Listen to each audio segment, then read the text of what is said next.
I think we know less about ourselves than we guess, or we discount our self-knowledge. We think we know more about ourselves than we really do. Know thyself. What the heck does that mean? I think I heard it the first time, seriously, in the Matrix movie when the Oracle talks to Neo. You know what that means? It's Latin. Means know thyself. And, it has kind of percolated back here ever since. And Socrates gets the credit for the age-old platitude of know thyself, like I have the generic term of old toga dudes, all right? And although profound, know thyself, right? Sounds pretty cool. People get tattoos of it and stuff. The phrase itself obscures practical benefits and implications. What does it mean to know yourself? What does it mean to know things? Actually, a whole branch of philosophy dedicated to that called epistemology, and it pisses a lot of people off. Epistemology, if you have interest, definitely avoid it. You end up worse than when you start. In any case, what the heck does know thyself mean? So talking about some learning points, we will discuss like what gets in the way of observing yourself, some hints on what know thyself means, how getting better at anything, getting better at stuff, making yourself a better person, getting better at whatever depends on those observations, and the key to making observations effective. In general, they apply anywhere. If you observe, you observe. Whether you observe yourself or you observe ice melt or whatever. Turning observing and describing into something more deliberate happened as many things do as part of a joke. And when I say deliberate, I mean in the context of like, let's write a book about this, sort of deliberate, okay? Rather distraught TK member called us up. Dude.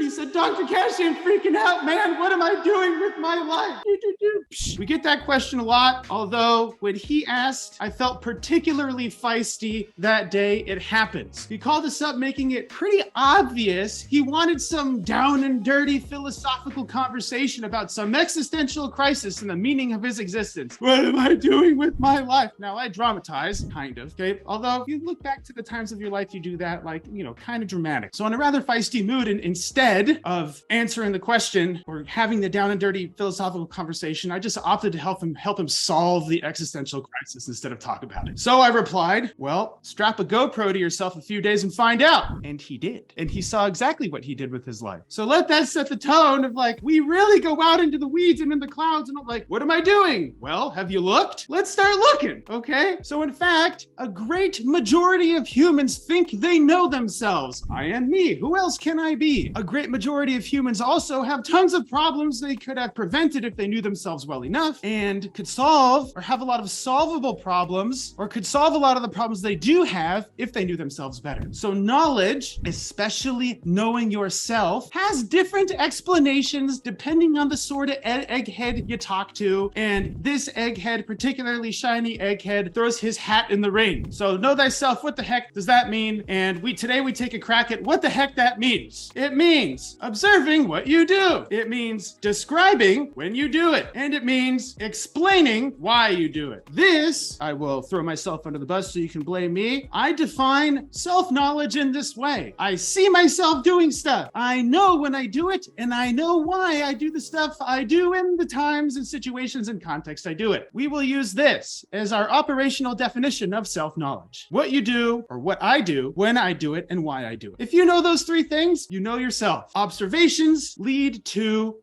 observations and descriptions, they lead to explanations. All of these also an action orientation, by the way. You can do them. Observations and descriptions lead to explanation. Explanations lead to predictions and influence. Predictions and influence make change inevitable. So sitting around and thinking about what you do and trying to explain it afterwards, some fancy people call that a post hoc analysis, it causes a host of problems all its own. With the way memory works, we recall things with a slew of what people call biases, I guess, concealing the most important parts. So let's discuss, or rather give a short explanation or a short description, as it were, of these biases that obscure our ability to know ourselves just by looking back and making guesses. Biases. We have selective perception, which really just means we remember more negatives or we remember more positives depending on the situation. Emphasis on negative or positive, or overemphasis, I suppose. Some situations, we remember all the good stuff. Some situations, we remember all the bad stuff. Do we actually even remember things? We'll get to that in a second. What else do we got? We got confirmation bias. That tends to mean something like we remember more of the things we already know and ignore new stuff. We got self-fulfilling prophecy. Thank you, Google. A lot of us have an idea of what this means, where we tell slanted stories, skewing behavior. And that skewed behavior meets a predetermined outcome. What does that look like? That's the rhetorical question. Let's say someone says, well, I'm a loser that always fails. I'm a loser that always fails. So I give up too soon or avoid things before even starting, which then proves I'm a failure and a loser that always fails. If you fail at something, you avoid doing it ever again, which means you continuously fail at it by default. You stay in the same place, you get worse. Like, look, I really am a loser, so I'll avoid it. I avoid it and I got worse. Therefore, I'm a loser. Self-fulfilling prophecy, round and round we go. We confabulate. One of my favorite words ever. We confabulate. Again, one of my favorite words, which really just means we actually remember stuff. We actually remember stuff. We just remember the wrong thing, or we make up what we remember. So like if you did a lie detector test, you would actually pass, even though you made it up, because we take previous experiences and then we fill in the gaps, just like this. The brain does this on the inside, by the way. And the story that comes out makes perfect sense. So we straight up remember the wrong stuff. And because the story still makes sense, it passes off as fact. We remember the wrong stuff and it makes sense. This happens a lot with like dementia and stuff. It happens a lot where people take things from their past and they tell stories right now. And the story has continuity. It just deviates from the facts so much that people there perhaps like, no, that's wrong. And then the person confabulating gets mad and it turns into this big to-do. But really, confabulation does exist. Very cool. Very interesting from a scientific standpoint, in my opinion. And then maybe the most pernicious one, discounting. Discounting essentially means we guess we can do better than we can. We guess we can do better than we can. So what does that mean? It means we discount the amount of effort and skill it will take to do it. What else do we discount? We guess we will do way worse. What does this discount? It discounts our skill and effort in reserve. Maybe we can do something much better than we guess we can. So in our previous discussions, we would call that low efficacy. If you have the skill, you have the patience, you have everything it takes, and you still guess you'll do bad, you've discounted how much skill and effort you can put in. We guess things have greater safety than they do, or we discount the risk. We guess things have too much danger, or we discount the safeguards. We guess we did more than we did. We guess we did less than we did, or we discount the counting. We discount the counting. And I love bringing this up. See, when I like bringing things up, you can tell I do this with my hands, I get excited. An awesome study from the 50s, I think 1958. I think I remember studies like some guys remember old cars. The study from 1958, Strunk or something like that. He took a bunch of people claiming they had low metabolisms and had problems losing weight. So it turns out people thought as soon as metabolism came out as a term, people started using it for reasons they had problems losing weight, which I find kind of cool. So people with reporting low metabolisms because they ate so little and still weighed more than they liked went and participated in this study in the 50s where we had no rules. So they actually did good science, by the way. They listed all the stuff they ate in the last 3 days and they gave it to the scientist. Okay. So he said, okay, everybody with low metabolisms, problem losing weight, write out all the stuff he ate. They all sat at a table and they wrote it down, all the stuff he ate and the amounts, and they gave it back to him or her. So after getting their logs, so in the biz, they call it a 3-day recall now. They got their logs, and after getting the logs, the scientists formulated a special diet for them to follow. You know, it's special because I do this. Formulated a special diet for them to follow. So the scientists changed the visual format of the log to make it look like a meal plan to follow. In other words, they took the stuff they reported and gave it back to them and said, eat it. What the hell are you talking about? 100% of the participants lost weight. 100%. And this happens before all the crazy like PET scans and doubly labeled radiographic water studies and all this other stuff that people do to try and figure out how much do we really eat, okay? Like doubly labeled water studies, pretty cool, by the way. You drink deuterium and then you can measure all sorts of radioactive stuff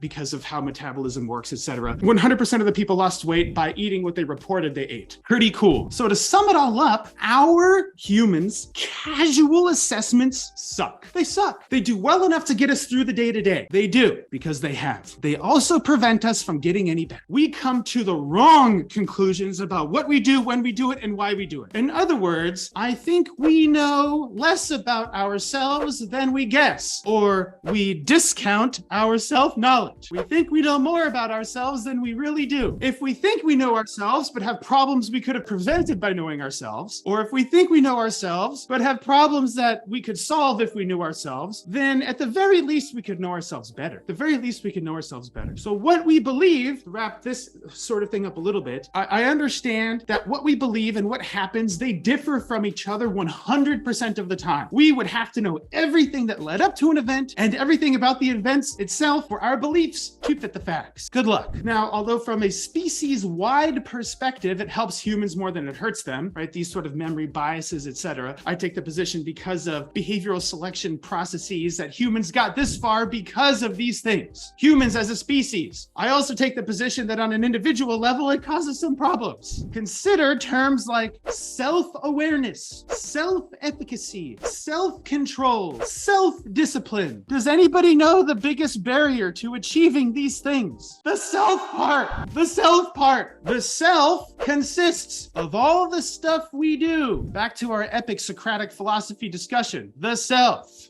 All the stuff we do. People can challenge me on this after. Like, I just make this stuff up like Socrates did, and I stole most of it from him. I just try to make it simpler to understand for myself. Some people would call that an exegetic analysis. You define the self as all the stuff you do. So this means the good stuff, the bad stuff, and the ugly stuff.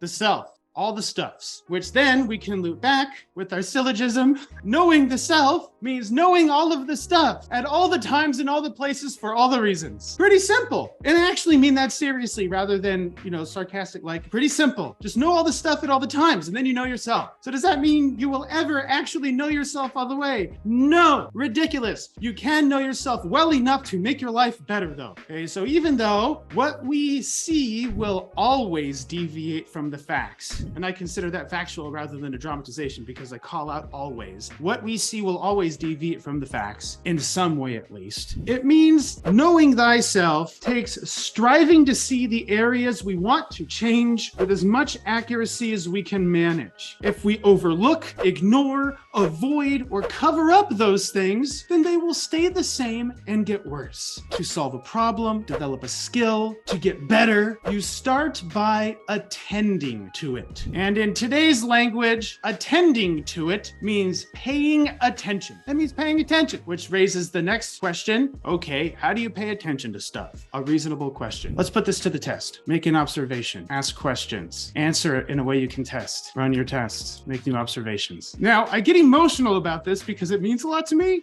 Strange. I know the scientific method, how weird. I consider it the ultimate way to pay attention, to attend to and solve any problem. I really do. I used to think I had major depression, like 5 different eggheads, shrinks, etc. They thought the same thing, but all those fancy criteria in that diagnostic manual thing. Sulky all the time, chronically sad, low energy and fatigue, having trouble sleeping too much, avoiding other people, flat affect, kind of an ugly sounding term for I feel nothing or numbness, caring about nothing and nobody, strange eating, suicidal ideation, suicidal behavior, which now as I list these out, it gets closer to a diagnosis of BPD these days, borderline personality. I realized I had what looked like depression. It actually came from exhausting myself from anger. And instead of hurting other people out of anger, I just hurt myself. And that confused a lot of people. This helped me a lot. Once I started delving into the anger literature, which gets all but ignored behind depression, and it's like depression, anxiety, anger,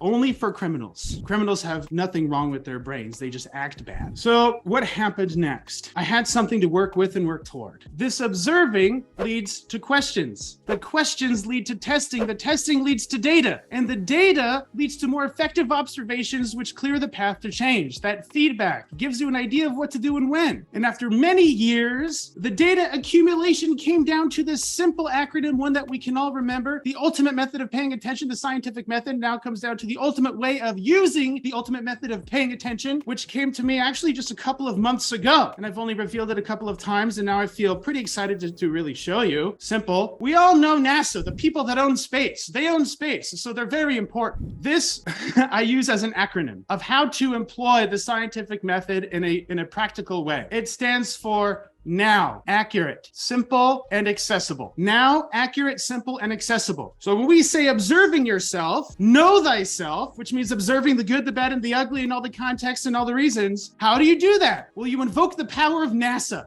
You measure now. You measure with accuracy, you measure simply, and you organize and consolidate that data in an accessible way. Now means measuring at the time of the event. Do I say, hey, did I get angry last week? What happened then?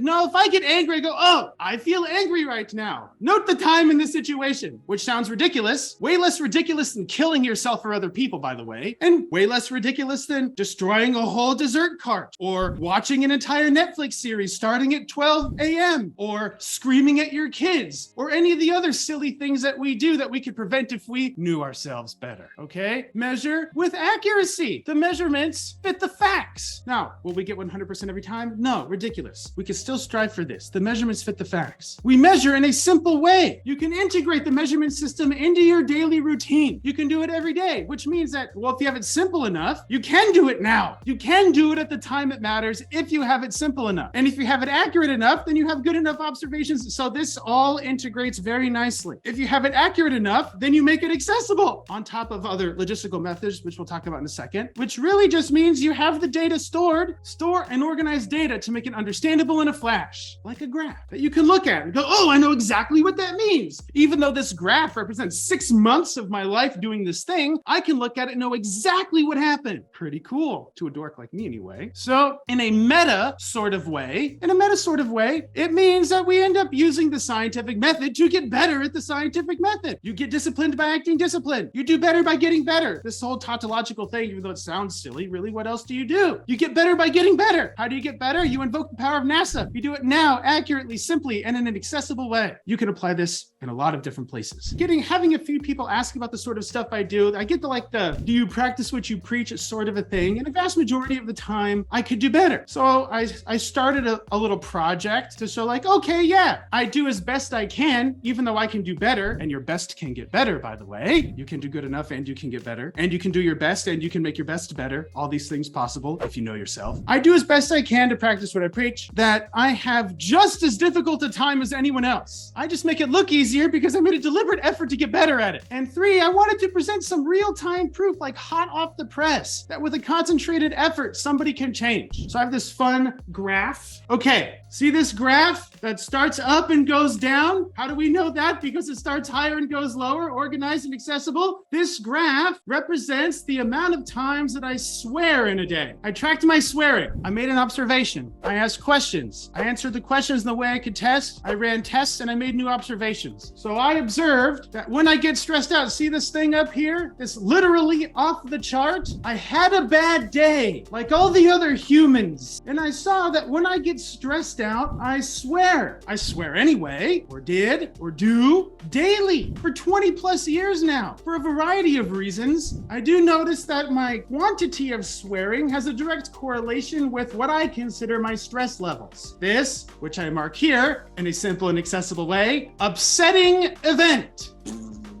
Technical noises or technical experiments. And I mean that seriously. Now this, immediately I saw, you know what I thought of like anyone else does? Pavlov's dogs, where you ring the bell and they start drooling because you take a reinforcing consequence and you take something neutral and you pair them together, and that neutral thing starts to have an effect on your behavior. Do beeps and bells have anything to do with food? No. But if you pair them together, you create what a scientist calls a learning experience. So if you beep the beep and you feed the dog in close enough timing, that beep then triggers gustatory physiology. Insulin goes up, blood sugar goes up, drooling occurs. Same thing happens with humans. Mom goes, dinner time, okay? And when everybody runs to the table, mom goes, just kidding. They get mad. Now, same thing with Pavlov's dogs. Like, you could use the term dinner instead of the bell. I just consider it face noise, and you multiply face noise by about 100 billion and we get language. Same sort of stuff. Now, why did I compare it to Pavlov's dogs? Well, because I started pairing these face noises that in and of themselves mean nothing. You ring the bell and food comes. That creates a superstition, by the way. Do they have any connection to each other? No. Do F-bombs and A-bombs and D-bombs and whatever other 7 words, do they have anything to do with the actual event? No. But if you pair them with an event, they can induce the physiology associated with the event. In other words, I would curse when I got stressed out, angry, mad, whatever. And then if I ended up cursing, it would make me feel worse. And I realized I used it a lot for humor. Like you watch a bunch of these videos, I will curse for entertainment value. And then I noticed even if I curse for entertainment value, it still gave me that arousal that people would consider stress. And you change the context, and feeling stressed out, getting excited mean the same thing. Just getting stressed out in a good mood versus getting stressed out in a bad mood. Entertaining everyone, having a good time. And I measured that it would actually stress me out. I use biofeedback. I could measure my heart rate. I can measure my oxygen status. I can measure all sorts of interesting things. And so over the years, pairing this language, swearing or not, I could have said bananas, okay, just so you know. It just so happens that from a cultural standpoint, we tend to use profanity, or we call it profanity for that reason. That after years of classical conditioning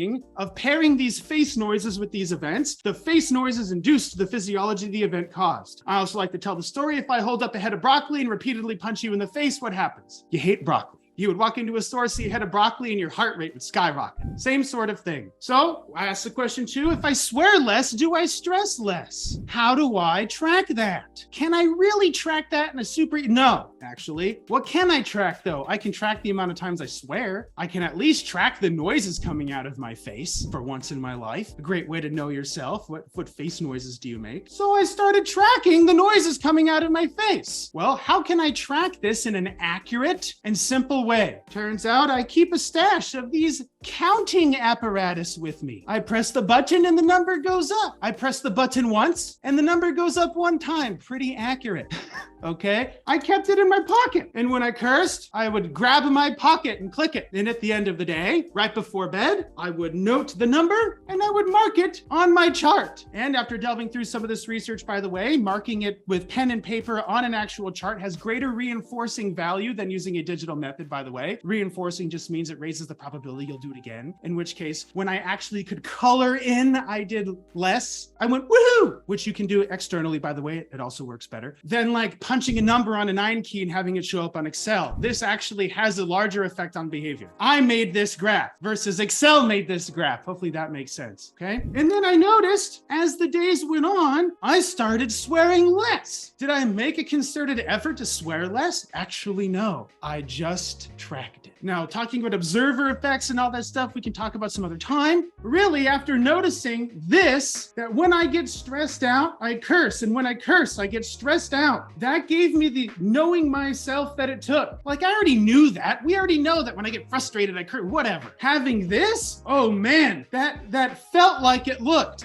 It looks like a spiky knife, and it felt like a spiky knife. I went, holy cow, look at this face noise. I noticed that I curse a lot there. And then once in a while, I play video games with Mrs. Kashey, and we like to play shoot 'em up video games with zombies sometimes. And I noticed that whenever I saw a spike here, I played video games with Mrs. Kashey. So I'd get a zombie would run at me and go, holy crap, like I would curse, right? Like you would at any other scary movie zombie. And I would curse whenever I played video games because a zombie would come to kill me. I went, okay, now I get it. Now I know the 3 major instances I swear. When I stress out, when I play video games, also a form of stress, just excitement, and invoking humor. After about 10 days, I realized that gave me the 3 major events that induced my cursing. And all 3 of those events, any person, public speaking, number 1 fear, over death, by the way, scary video games, okay, even a simulated stressful experience, and then an actual upsetting event. Okay, all of these things, stressful situations, all of these things inducing the language. And since then, since I have known, the volume of cursing has gone down until last night, I hit 0. Pretty cool. Pretty cool. So after 20 plus years of swearing regularly on a daily basis, it took 15 days of concentrated tracking to get swearing down to 0, at least for one day. Do I expect it to stay down to 0? I mean, I would prefer it did. That sounds nice. I fully expect to swear again in my tenure on this earth, although it took 15 days to get it to 0 after 15 years of doing it every day. More than that, I just use the same number for a fact. And I take the position that if I have these face noises that induce stress, physiological stress from the noise, that if I delete those noises, my physiological stress will decline. And if my physiological stress declines, then my dumb behavior declines with it. If you stress out less, you'll probably do less dumb stuff. And if you do less dumb stuff, you'll probably do more smart stuff. And if you do more smart stuff, if I take the position, your life gets better. So that concludes today's discussion, the story about this little self-improvement project, the self-discipline, this discipline project of like, okay, how do I practice what I preach? What one thing can I change that I think would have a great effect on my daily living? And I realized, okay, I curse a lot all the time. And I now know enough about behavior that like this probably hurts me more than it helps. Thank you so much for hanging out with me. Thank you so much for learning. Stay rational. And until next time, Dr. Kashey out.